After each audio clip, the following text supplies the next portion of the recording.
Pertama, kami akan menyampaikan ini adalah kinerja keuangan sampai dengan akhir April ya. Di tahun 2023 ini pendapatan atau revenue yang sudah dicapai sampai dengan akhir April 2023 telah mencapai 274,5 juta US dollar itu di revenue-nya. Ini lebih rendah 21% dibandingkan periode yang sama di tahun lalu. Di tahun lalu itu bisa mencapai 345 juta. Namun kalau kita lihat lagi ke belakang dibandingkan tahun 2021 itu lebih besar 55% ya. Artinya begini, hanya kalah sama tahun lalu. Nah, ini nanti inline semua dari mulai revenue sampai bottom line trennya seperti ini.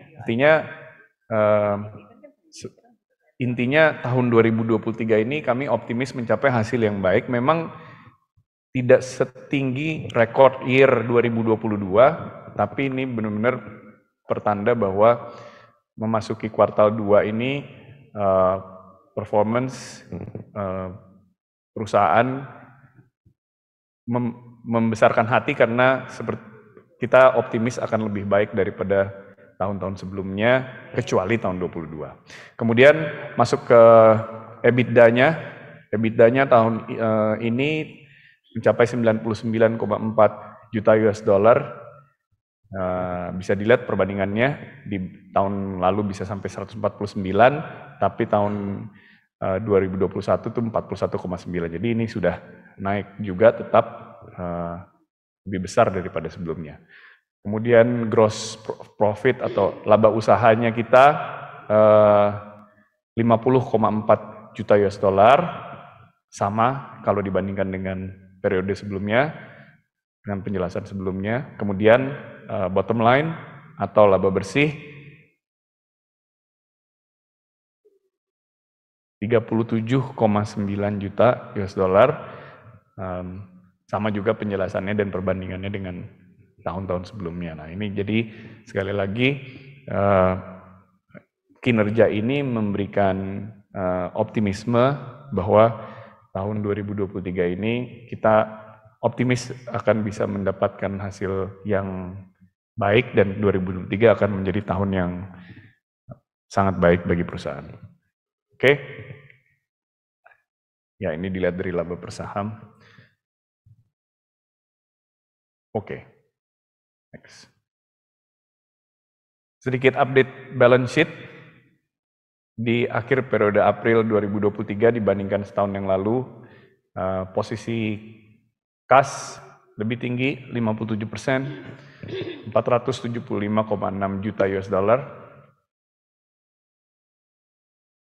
Posisi aset lancar juga lebih tinggi 37%, 691,3 juta US dollar. Hutang jangka pendek kita naik 4%, hutang jangka panjang naiknya 26%. Ini hal yang memang sesuai dengan strategi kami. Kita tentu hutang jangka panjang dengan asumsi cost-nya lebih murah. Dan hutang jangka pendek itu jangan banyak-banyak karena mungkin cost-nya bisa lebih tinggi. Jadi kita ingin porsi proporsionalnya sudah sesuai dengan strategi bahwa lebih banyak ke matchingkan hutang untuk jangka panjang. Ekuitas kita tumbuh menjadi 712,1 juta dibandingkan tahun lalu itu udah 42% lebih tinggi ya. Total aset 1,2 miliar US dollar, dan tahun lalu di periode April masih 930 juta US dollar. Gearing rasio kita juga lebih baik karena equity-nya tadi naik, total aset naik, gearing rasionya lebih bagus dibandingkan tahun lalu 0,8 sekarang 0,6. Oke. Ya, hari ini juga alhamdulillah kami sudah selesai melaksanakan RUPS dan salah satu keputusan yang diputuskan dalam RUPS adalah membagikan dividen.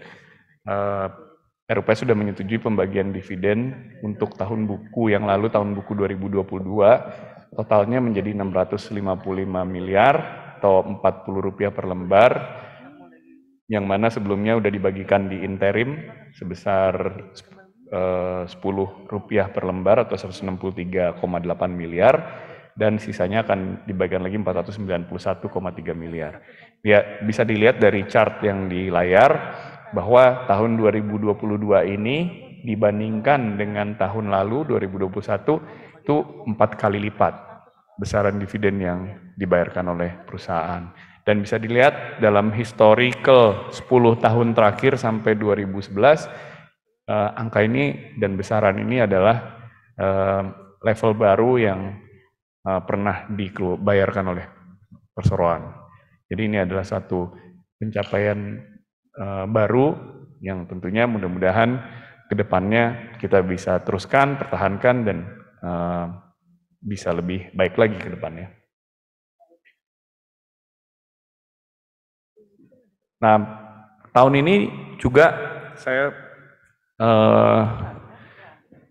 pernah sampaikan bahwa di tahun ini kami akan menerima banyak kapal-kapal baru, dan untuk melihat kembali nih, pertama kita menerima kapal baru Sinar Sanur, namanya Sinar Sanur, yang sudah diterima pada bulan Januari yang lalu.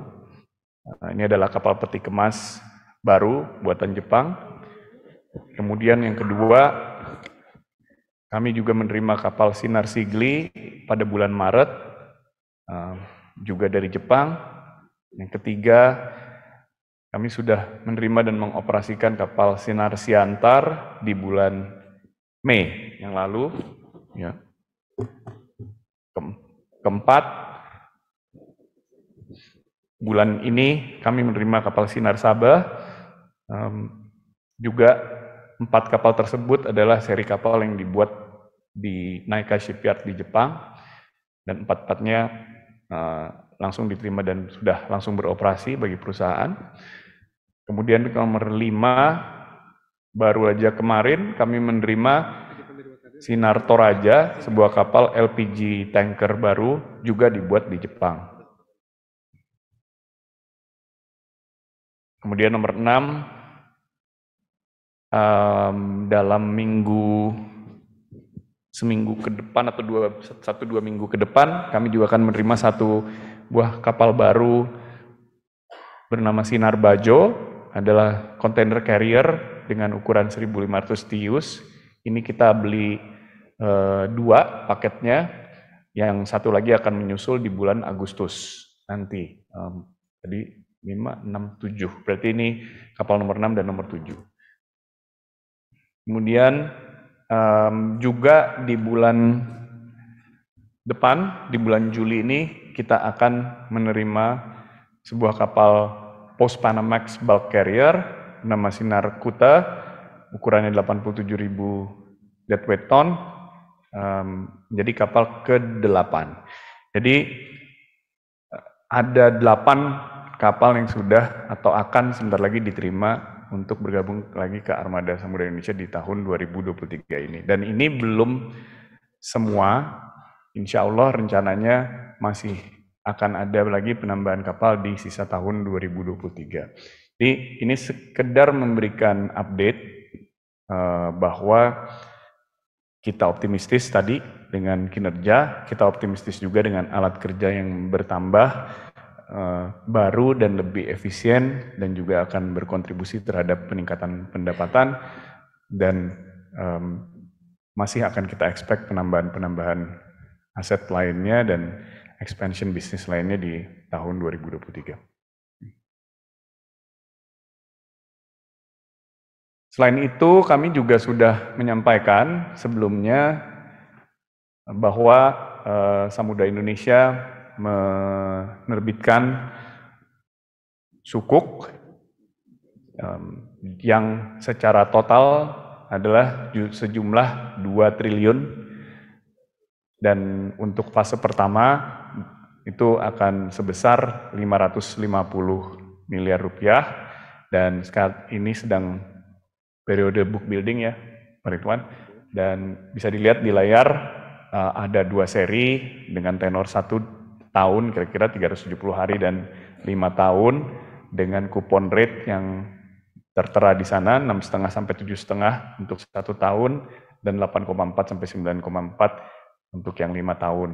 Dan sukuk ini merupakan corporate action yang dilakukan oleh Samudra Indonesia untuk mendiversifikasi sumber pendanaan kami, sehingga kami punya berbagai opsi yang baik dan efisien dalam melakukan pendanaan atas expansion bisnisnya. Ya, jadi memang nanti untuk sukuk ini terutama ditujukan untuk membiayai pembelian kapal di Samudra Indonesia dan juga untuk melakukan refinancing atas pembiayaan sebelumnya yang sebelumnya dibiaya yang lebih tinggi akan menjadi lebih murah dengan di refinancing dengan sukuk ini.